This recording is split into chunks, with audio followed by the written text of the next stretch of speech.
Alors attends, parce que je me suis dit on va quand même pas manger des trucs sans boire un coup. Attends, je sors le pet-pet. Voilà, un petit pet-nat. Alors j'ai pris quand même quelques verres en plus pour faire goûter pour ceux qui avaient envie. Ça ressemble pas mal à des pots pour mettre des boutures quand même. Ton truc là. Ouais, alors ça c'est toujours. C'est quoi ces verres là? Je suis le seul pote qui ramène toujours des trucs à déguster et en plus je me fais engueuler. C'est vraiment un bobo. Mais évidemment que je suis un bobo. Ça, c'est rouillé à l'intérieur. Oui, c'est rouillé, oui, c'est sale ou c'est rouillé? J'ai des problèmes avec le sel, je t'ai déjà dit. Non mais genre lui, il vit sous une couche de sel quoi. Non mais ça, si un jour vous avez l'occasion, c'est une librairie qui s'appelle Papier, qui est au Rat-de-Seine, qui fait à bouffer, où t'achètes des bouquins. Une librairie qui s'appelle Papier, qui vend ça? Ouais, ils vendent ça, ouais. Tu sais, c'est la librairie de Bobo, t'as des petits mobiles Fensten, t'as des trucs en fer forgé, et puis tu rentres pour acheter un bouquin, t'as lâché 100 balles, t'as rien compris. Mais t'as mangé une tarte face à la mer, juste avant le Rat-de-Seine, c'est la librairie donc la plus occidentale de l'Europe, c'est sur la commune, je pense, d'Audierne. Ah oui, d'accord. Tout au bout, quoi. Point de Finistère. Point de Finistère, très bel endroit. Alors attends, faut que j'essaie d'ouvrir le truc, mais j'ai pas de... J'ai un briquet, je crois. J'avais un briquet. Non, j'ai pas de... J'ai peut-être un couteau suisse.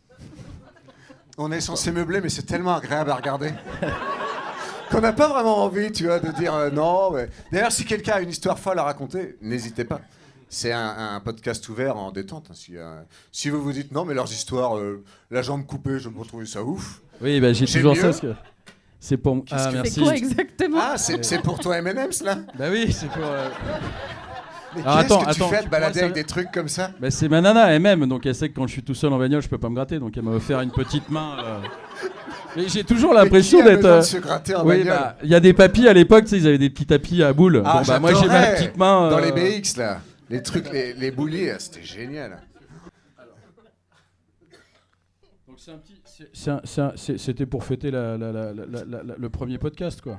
Ah oui, d'accord. Voilà. Entre alors, nous, quoi. Il m'a dit c'est pas une méthode traditionnelle, c'est un truc naturel, je sais pas quoi. T'as pris ça chez un petit caviste? Ouais, bah chez le copain Seb à Aurel, qui a ma route des vins, ouais. Qui m'a fait payer plein pot, hein, donc je sais pas pourquoi je le cite. Mais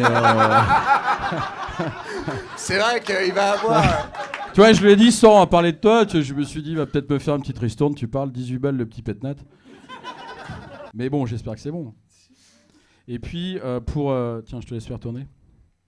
Pour accompagner ça, c'est évidemment des desserts, puisqu'on n'a pas... J'ai l'impression d'être dans C'est à vous, tu sais, quand ils sont en train de bouffer, pendant qu'on regarde la télé, et ils sont toujours gênés.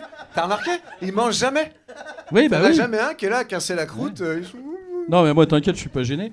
J'ai pris du pain au cas où. Non, mais je me suis dit quand même, avec Alex, on s'est rencontrés grâce à... C'est la vieille boîte de biscuits des grands-mères. Non, mais avec Alex, on s'est rencontrés, c'est des copines qui nous ont présenté, et c'est des copines pâtissières. Et Alex, si vous le suivez, nous a fait marrer grâce à son histoire de flan. Et évidemment, il n'avait jamais goûté le flan des nénettes. Donc, c'est des copines qui sont pâtissières, chocolatières à Vannes. Elles font des... Après, on pourra goûter leur chocolat, parce qu'évidemment, elle m'a filé plein de trucs. Et là, t'as payé ou pas? Ah non, là, c'est une copine. Ah oui. Une vraie copine. Et il faudrait que je trouve un couteau. Donc voilà, pour goûter à un flan vanille. Et puis derrière, goûter... Il est beau, hein. Vous le voyez pas, mais il est très très beau. Attends, ça va, c'est pas gênant pour vous qu'on bouffe, non? Vous avez de quoi boire? Ouais. Santé hein, à la vôtre. Hein. Voilà. Hein. On peut le goûter, le pet-nat? Bah oui, vas-y, attends, parce que le temps que je trouve mon couteau suisse, on n'est pas arrivé. Attends, il va t'en trouver un, je pense. Ah. Hein? Ouais. Oh, ça c'est tes régisseurs. Ah bah il y a le Laserman. Hein? Ah bah c'est un navigateur ça, il y a que les navigateurs qui ont des Laserman. Voilà. Merci, je te donnerai un petit bout de flan. Tu fais quoi qui justifie d'avoir ça? Je suis musicien. Ah oui, d'accord. Ah ouais, les régisseurs, ils ont des Laserman aussi, ouais. Comme les navigateurs. Ça fait matos quoi, Ouais. Ah bah tiens, j'en ai un bon bide moi. Vas-y. 18 ans, Michel Desjoyaux, on est en 2000, il va gagner son premier Vendée Globe, moi je suis stagiaire. Et puis il m'offre un Laserman, donc t'imagines, moi je suis depuis que j'ai 12 ans sur mes chiottes à regarder Michel Desjoyaux, tu vois, c'est ton Gad Elmaleh, enfin tu vois, c'est... Ouais. Et puis bah il me file le Laserman, et puis 2 secondes après... Michel Desjoyaux, c'est ton Gad Elmaleh. C'est tellement drôle. Et donc il me file le truc, 2 secondes après je vais bricoler, et vu que j'ai vraiment 2 mains gauches, le truc devant lui me tombe des mains, et évidemment finit dans le port des Sables d'Olonne. Le truc je l'ai eu 20 secondes en main, ah ouais j'étais dégoûté. Et t'as dit quoi? Bah il m'a regardé en soufflant. Ouais, est-ce que c'est pas grâce à moi qu'il a gagné, je peux te dire, parce que là j'en ai fait des conneries sur ce bateau. Mais...